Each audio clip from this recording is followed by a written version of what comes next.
গণেশায় নমঃ।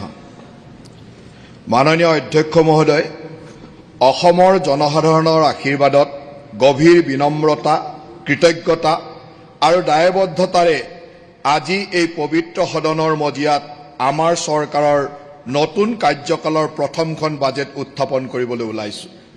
অসমৰ শান্তি, প্ৰগতি আৰু ৰূপান্তৰৰ যাত্ৰা অব্যাহত ৰাখি পথ প্ৰদৰ্শন কৰি অহা আমাৰ শক্তিশালী আৰু দূৰদৰ্শী মাননীয় মুখ্যমন্ত্ৰী ডক্টৰ হিমন্ত বিশ্ব শৰ্মাৰ নেতৃত্বত অসমৰ বিত্তমন্ত্ৰী হিচাপে মই প্ৰথমখন বাজেট উপস্থাপনৰ সৌভাগ্য লাভ কৰিছো। অসমৰ জনসাধাৰণে আমাৰ চৰকাৰৰ ওপৰত পুনৰ এবাৰ আস্থা প্ৰকাশ কৰিছে। এই জনাদেশ কেৱল নিৰ্বাচনী বিজয় নহয়, ই অসমৰ জনসাধাৰণৰ আশা আকাংক্ষা আৰু আমাৰ চৰকাৰৰ সংকল্প পূৰণৰ এক পবিত্ৰ দায়িত্ব। অধ্যক্ষ মহোদয়, এই বছৰটোত অসমৰ জনসাধাৰণৰ বাবে এক বিশেষ তাৎপৰ্যপূৰ্ণ, কিয়নো এই বছৰতে ভাৰত ৰত্ন ডক্টৰ ভূপেন হাজৰিকাৰ জন্ম শতবাৰ্ষিকী উদযাপন কৰি আছো। সেই অমৰ কণ্ঠস্বৰে অসমৰ আত্মা, মানৱতা আৰু সম্প্ৰীতিৰ বাণী সমগ্ৰ বিশ্বতে বিয়পাই দিছিল। মানুহে মানুহৰ বাবে শীৰ্ষক তেওঁৰ যুগজয়ী গীতে আমাক সদায় সোঁৱৰাই দিয়ে যে ৰাজহুৱা জীৱন দয়া, মৰ্যাদা আৰু জনসাধাৰণৰ সেৱাত প্ৰতিষ্ঠিত হ'ব লাগে। কৌটিল্যৰ অৰ্থশাস্ত্ৰত সুশাসনৰ চিৰন্তৰ নীতি সন্দৰ্ভত এইদৰে উল্লেখ আছে: প্ৰজা সুখং সুখং ৰাজ, প্ৰজানম চ হিতে হিতম, নাপ্নপ্ৰিয়া হিতম ৰাজ, প্ৰজানামটো প্ৰিয়ম হিতম। ইয়াৰ অৰ্থ হৈছে শাসকৰ সুখ প্ৰজাৰ সুখতে নিহিত হৈ থাকে, শাসকৰ কল্যাণ প্ৰজাৰ কল্যাণতে নিহিত হৈ থাকে। সেয়ে কেৱল শাসকৰ ব্যক্তিগত সুখ দিয়ে সেয়া প্ৰকৃত অৰ্থত কল্যাণকৰ নহয়। প্ৰজাৰ বাবে যি কল্যাণকৰ আৰু প্ৰিয় সেয়াই শাসকৰ বাবে প্ৰকৃতাৰ্থত কল্যাণকৰ। মানৱতাবাদ, সামূহিক দায়বদ্ধতা আৰু জনকল্যাণৰ মনোভাৱ সন্মুখত ৰাখি মই এই পবিত্ৰ সদনত 2026-27 বৰ্ষৰ বিত্তীয় বাজেট উপস্থাপন কৰিবলৈ লৈছো। বিগত এটা দশকত অসমে অস্থিৰৰ পৰা শান্তি, অৱহেলাৰ পৰা ৰাষ্ট্ৰীয় অগ্ৰাধিকাৰ আৰু অনিশ্চয়তাৰ পৰা দৃঢ় উন্নয়নৰ দিশে যাত্ৰা সূচনা কৰিছে। নতুন কাৰ্যকালত আমাৰ চৰকাৰে এই শক্তিশালী ভেটি অধিক সুদৃঢ় কৰি বিকশিত ভাৰত আৰু বিকশিত অসমৰ লক্ষ্যত উপনীত কৰাৰ ক্ষেত্ৰত অসমক অগ্ৰণী অৱদানকাৰী ৰাজ্য হিচাপে প্ৰতিষ্ঠা কৰিবলৈ আগবাঢ়িছে। আমাৰ লক্ষ্য হৈছে এখন উৎপাদনশীল, সৰ্বাত্মক আৰু জ্ঞানচালিত অসম নিৰ্মাণ কৰা, যিয়ে অসমৰ বানপানীৰ বিপদজনক ক্ষেত্ৰৰ পৰা জলবায়ু সহনশীলতালৈ, পৰম্পৰাগত কৃষিৰ পৰা উচ্চ মূল্যৰ উৎপাদনশীলতালৈ, গতানুগতিক জীৱিকাৰ নিৰ্ভৰৰ পৰা উদ্যোগ, উদ্যমিতা আৰু ডিজিটেল অৰ্থনীতিলৈ অগ্ৰসৰ হ'ব, আৰু যাৰ প্ৰগতিত ব্ৰহ্মপুত্ৰ উপত্যকাৰ পৰা বৰাক উপত্যকালৈ, পাহাৰীয়া অঞ্চলৰ পৰা চাহ বাগিচালৈ প্ৰতিটো অঞ্চলতে সমান অংশীদাৰিত্ব থাকে। এইখন ৰাষ্ট্ৰীয় গণতান্ত্ৰিক মৰ্চা চৰকাৰৰ একাদশ বাজেট। যোৱা নিৰ্বাচনত জনসাধাৰণে প্ৰদান কৰা ঐতিহাসিক জনাদেশে অৰ্পণ কৰা গভীৰ দায়বদ্ধতাৰে এই বাজেট দাখিল কৰা হৈছে। এই বাজেট কেৱল চলিত বিত্তীয় বৰ্ষতে সীমাবদ্ধ নহয়, ই আগন্তুক 5 বছৰৰ বাবে এক স্পষ্ট আৰু সুদূৰপ্ৰসাৰী কৰ্মপন্থা নিৰ্ধাৰণ কৰিছে। আমাৰ দৃঢ় সংকল্প হৈছে যে অসমত জন্ম লাভ কৰা আটাইতকৈ দুৰ্গম গাঁও আৰু দৰিদ্ৰতম পৰিয়ালৰ শিশুটিও যাতে 2047 চনৰ স্বাধীনতাৰ শতবৰ্ষ উদযাপনৰ সময়ত নিজৰ আকাংক্ষাক বাস্তৱতে ৰূপায়িত কৰাৰ বাবে সমান সুযোগ, আত্মবিশ্বাস আৰু গৌৰৱান্বিত হ'ব পাৰে।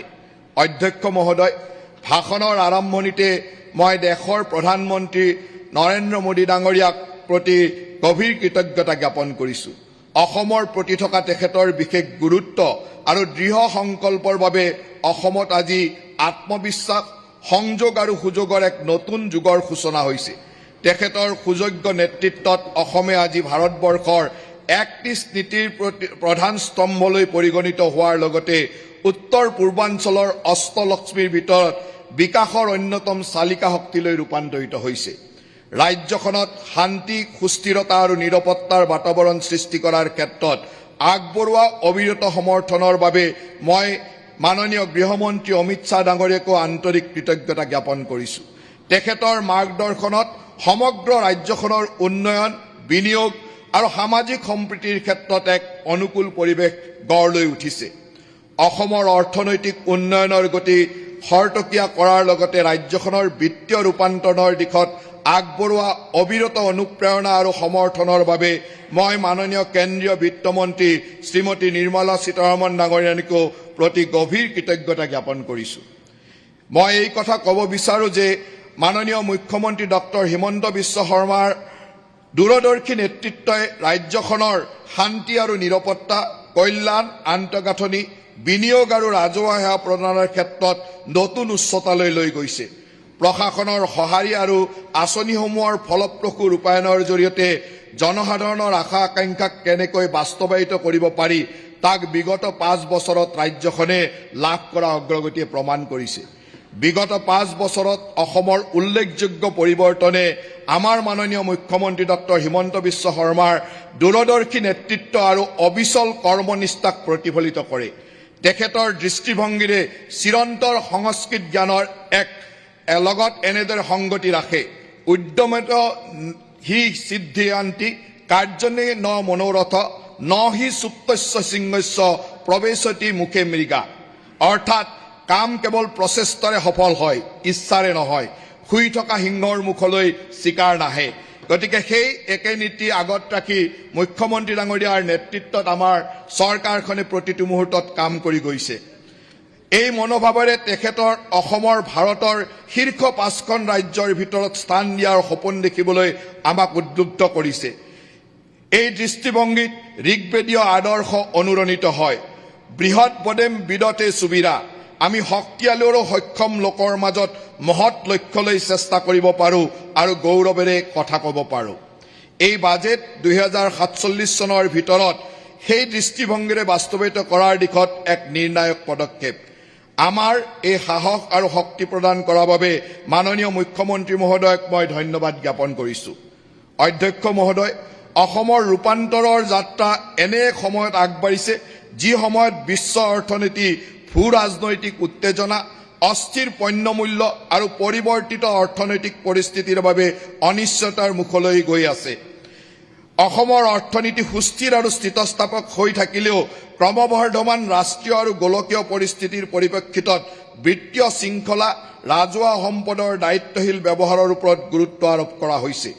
বিগত এটা দশকত অসমৰ বিত্তীয় যাত্ৰা অতিশয় উল্লেখনীয় হৈ উঠিছে। 2025-26 বৰ্ষৰ বাজেটৰ আকাৰ প্ৰায় 3 গুণ বৃদ্ধি হৈ 2,782 কোটি টকা হৈছে। আনহাতে দক্ষ ৰূপায়ণৰ ক্ষমতা আৰু ৰাজহুৱা সম্পদৰ উপযুক্ত ব্যৱহাৰক প্ৰতিফলিত কৰি বাজেটৰ ধন ব্যৱহাৰৰ হাৰ 58%ৰ পৰা অভিলেখ সংখ্যক 85%লৈ বৃদ্ধি পাইছে।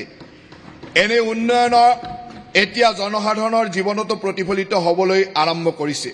জনমূৰি আয় 2015-16 বৰ্ষত 60,817 টকাৰ পৰা 3 গুণ অধিক বৃদ্ধি হৈ 2025-26 বৰ্ষত 1,85,429 টকা হৈছে। এই পৰিসংখ্যাই সূচায় যে অসমৰ বিকাশ যাত্ৰা অধিক বিস্তৃত আৰু অন্তৰ্ভুক্তিমূলক হৈ পৰিছে। অসমৰ নিজস্ব বিত্তীয় শক্তি উল্লেখনীয়ভাৱে উন্নত হৈছে।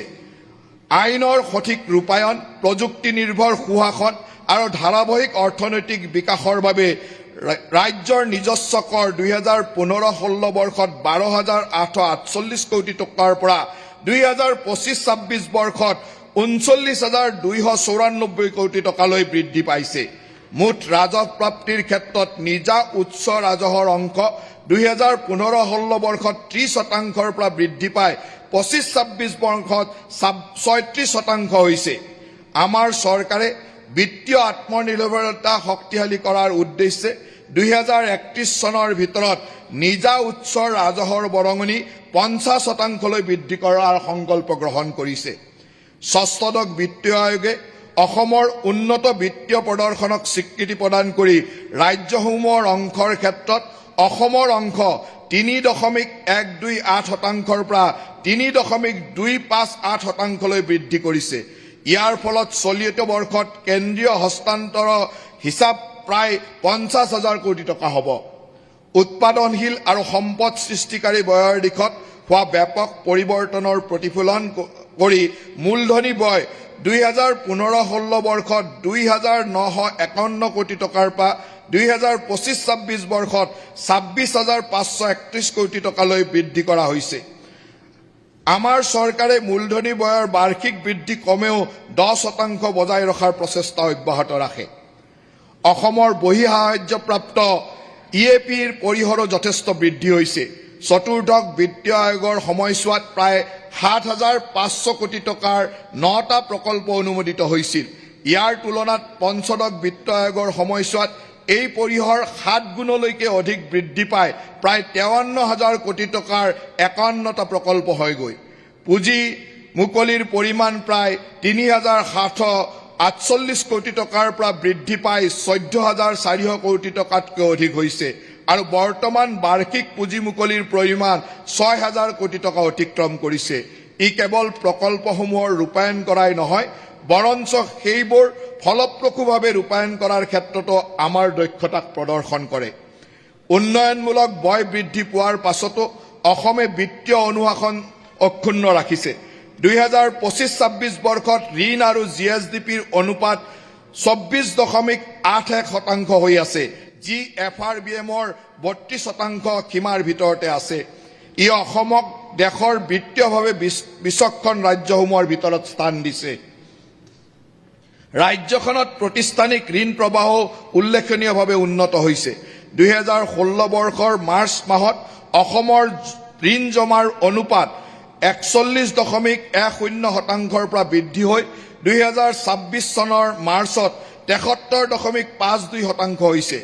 ইয়াৰ দ্বাৰা এইটো স্পষ্ট যে উৎপাদনমুখী কাৰ্যকলাপৰ বাবে অসমত সংগৃহীত জমাৰাশিৰ বৃহৎ অংশ ৰাজ্যখনৰ ভিতৰতে ব্যৱহাৰ কৰি থকা হৈছে। অধ্যক্ষ মহোদয়, বিগত কেইবছৰমান ধৰি অসমে এক শক্তিশালী উন্নয়নৰ গতি অব্যাহত ৰাখিছে।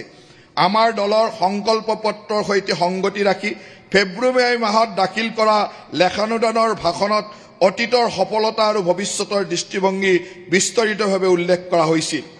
ইয়াৰ উদ্দেশ্য আছিল অন্তৰ্ভুক্তিমূলক বিকাশৰ লগতে জনকল্যাণ সুনিশ্চিত কৰা আৰু এক গতিশীল শাসন ব্যৱস্থাৰ জৰিয়তে ৰাজ্যখনক আগুৱাই নিয়া।